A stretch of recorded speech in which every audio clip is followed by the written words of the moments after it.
सुप्रभात। मैं हूं जगेंद्र राणा। आज की हमारी आध्यात्मिक चर्चा का विषय है जैसा श्रवण वैसा मन। जैसा श्रवण वैसा मन। क्या आप में से किसी को भी ध्यान में चंचल विचारों से समस्या है? यदि हाँ, तो हौसला रखें, आप अकेले नहीं हैं। ये मात्र आपकी समस्या नहीं है। ध्यान सीखने वाले प्रत्येक व्यक्ति को चंचल विचारों से लड़ना ही पड़ता है। लेकिन इस समस्या को कम करने के कुछ निश्चित तरीके हैं। मेरा आपसे एक प्रश्न है, क्या आपके सिर से ऊपर से उड़े जा रहे पक्षियों पर आपका कोई नियंत्रण है? नहीं, ऐसा नहीं है। लेकिन क्या आप किसी पक्षी को अपने सिर पर बैठने एवं वहां घोंसला बनाने से रोक सकते हैं? बिल्कुल, आप ऐसा कर सकते हैं। इसी तरह आते और जाते हुए विचारों पर अभी चाहे आपका नियंत्रण ना भी हो, फिर भी आप इन विचारों को स्वयं को परेशान करने से तो रोक ही सकते हैं। एक विचार आता है और निकल जाता है, इसके बाद फिर दूसरा विचार, फिर भी आप अपना ध्यान करते रह सकते हैं।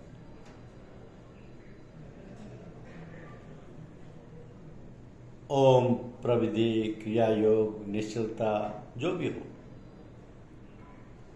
परंतु यदि आपने किसी विचार पर चिंतन करना आरंभ कर दिया, भूतकाल में घटित घटनाओं की समीक्षा या भविष्य की कोई योजना, तब समझिए कि आप इस विचार को अपने मन में घोंसला बनाने की अनुमति दे रहे हैं। अब यह एक विचार मात्र ही ना रह करके एक मानसिक क्रिया हो गई। अब यह एक विचार मात्र ना रह करके एक मानसिक क्रिया हो गई तथा आप उस क्रिया के साथ भावनात्मक रूप से जुड़ गए हैं और ध्यान की अवस्था से बाहर धकेल दिए गए हैं। आपको इसी से बचना है। विचार परेशान नहीं करेंगे यदि आप उन्हें निकल जाने दें। तो भारतीय समाज और सनातन धर्म में एक मुहावरा बहुत प्रचलित है। प्राय कहा सुना जाता है कि जैसा खाए अन्न वैसा बने मन।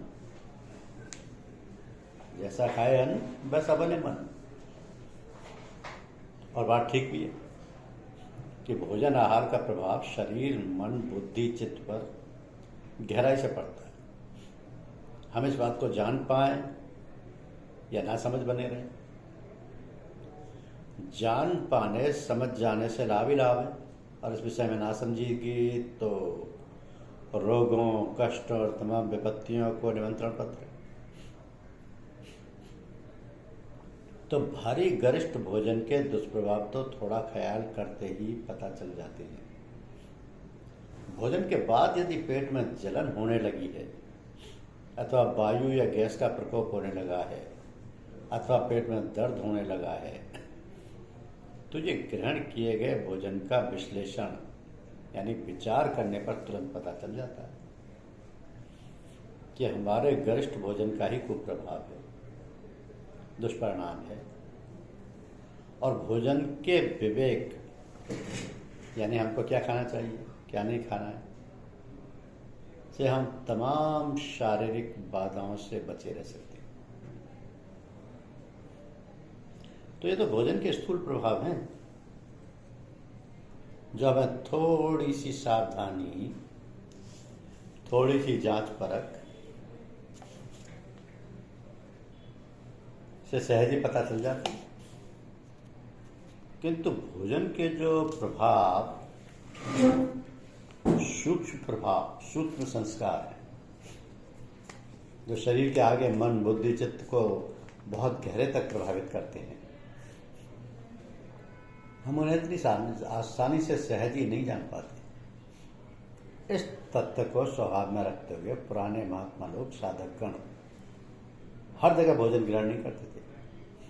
इसका कारण जाति पाति या छुआछूत या ऊंची नीच का भेदभाव नहीं होता था, बल्कि भोजन कराने वाला शुद्ध सात्विक सदाचारी है अथवा परपीड़क, मध्यम, असुर, दुष्ट प्रकृति का दुराचारी है। दूसरे अन्य कैसी कमाई का है, बेईमानी से अर्जित है, परिश्रम और सच्चाई से उपार्जित है।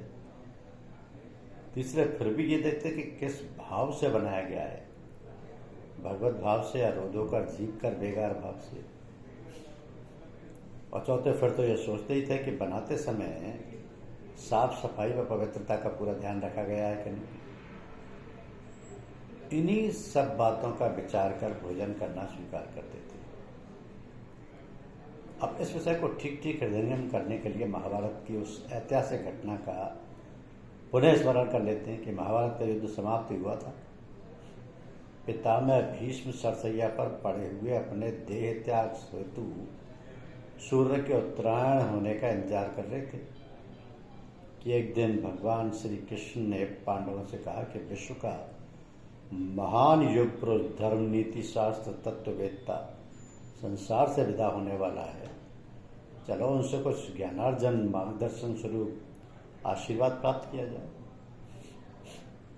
पहुंचकर ताश्री से यथोचित अभिवादन आशीर्वाद के आदान प्रदान के उपरांत श्री कृष्ण ने आने का कारण बताया।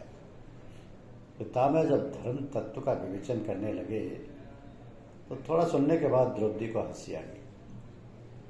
तो पितामह ने अपनी बात रोककर द्रौपदी से हंसने का कारण पूछा। पहले तो द्रौपदी ने शिष्टाचार बस अपनी हंसी के लिए क्षमा मांगी, किंतु पितामह के अधिक आग्रह पर निर्भय होकर द्रौपदी ने कहा कि पितामह, आप जैसा धर्म का मर्म आज समझा रहे हैं, यदि उसी दिन हस्तिनापुर की बड़ी सभा में जब मुझे निर्वस्त किया जा रहा था और मैंने आपसे कुल की मर्यादा, धर्म की रक्षा, कुलबुद्धि के आत्मगौरव की रक्षा हेतु विनम्र याचना आर्त प्रार्थना की थी, तभी आप ये धर्मोपदेश यदि उस समय सभा में कर देते तो आतताई और अधिक उद्दंड और अधिक निरंकुश नहीं हो पाते और आज यह महाभारत का महाविनाश का नजारा न देखना पड़ता। पितामह ने तुरंत स्वीकार किया, पुत्री तुम बिल्कुल ठीक कह रही हो। उस समय दुर्योधन का कुधन्य यानी अन्यायपूर्ण भोजन खाने से मेरी बुद्धि पर पर्दा पड़ गया था, विवेक कुंद हो गया था। इस पर द्रौपदी ने पूछा कि फिर आज ये विवेक कहाँ से कैसे प्रकट हो गया। पितामह ने कहा कि बाणों की सैया पर पड़े पड़े शरीर से उस दुरात्मा के भोजन से बना रस रक्त अब शरीर से बह चुका है, बुद्धि निर्मल हो गई है, वह विवेक प्रकाशित होने लगा है। सो उस दिन उस समय मौन रहने की भूल का अब गहन पश्चाताप कर रहा हूं। हो सके तो पुत्री मुझे क्षमा कर देना। पितामह भीष्म जैसे धर्म तत्ववेत्ता परम पावन महापुरुष भी अत्याचारी अहंकारी ईर्ष्यालु दुर्योधन के कुधान्य भोजन के दुष्प्रभाव से न बच सके। अन्यथा भीष्म की विवेक युक्त उपस्थिति महाभारत के इतिहास में युगांतरकारी सिद्ध होती है। भगवान श्री कृष्ण का धर्म उपदेश के लिए पांडवों को पितामह के पास ले जाना आध्यात्म साधकों को भोजन के विषय में सावधान करना प्रतीत होता है, बल्कि भीष्म द्वारा दुर्योधन के भोजन के भीषण परिणाम को स्वीकार करना मुझे तो महाभारत की कुंजी लगता है। स्वयं भगवान श्री कृष्ण ने शांति प्रस्तावना के समय दुर्योधन के राजभोग को ठुकराकर महात्मा विदुर के यहाँ साग पात का प्रेम रस सिक्त सूखा सूखा साधारण भोजन पसंद कर साधक समाज को यही महान संदेश अपने आचरण से प्रदान किया था कि अभी हम जो विचार मनन मंथन कर रहे हैं कि जैसा खाए अन्न वैसा हो गए मन, ऐसा मन अंतःकरण के निर्माण में पूरा जोर अन्न के खाने यानी भोजन पर ही डाल दिया गया है, तो निश्चित ही मन बुद्धि चित्त के निर्माण में भोजन की अन्न की सर्वाधिक भूमिका है। फिर भी यह अर्ध सत्य है, भोजन या आहार केवल उतना ही नहीं है जितना हम जीव से स्वाद लेते हुए दांतों से चबाकर गले से निकलकर उदर में पहुंचाते हैं, अपितु हमारी पांचों ज्ञानेंद्रियां कान आंख जीभ नाक त्वचा भी आहार करती रहती है, किंतु कभी हम इस पर विचार ही नहीं करते और लापरवाही होती रहती है। हमारी 5 ज्ञानेंद्रियां कान आंख जीभ त्वचा और नाक तो कान को श्रवणेंद्रिय भी कहते हैं। किसी भी शब्द को सुनने का कार्य इसी इंद्रिय के द्वारा संपन्न होता है।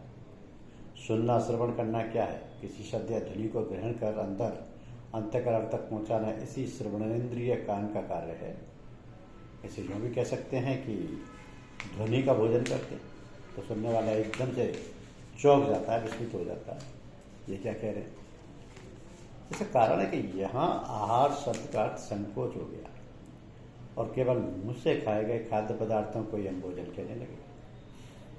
तो यही शब्द रूढ़ हो गया, विचलित हो गया। जैसे मुंह से ग्रहण किया हुआ भोजन आहार है, ठीक ऐसे ही कान से सुना हुआ शब्द कान का आहार या भोजन ही तो है। इसी ढंग पर कहा जा सकता है कि आँख जिस रूप को देख रही है, ग्रहण कर रही है, वो उसका आहार है, वो उसका भोजन। यही बात से सभी ज्ञानेंद्रियों नाक, त्वचा, जीभ के विषय में भी लागू। अभी हम आ जाइए।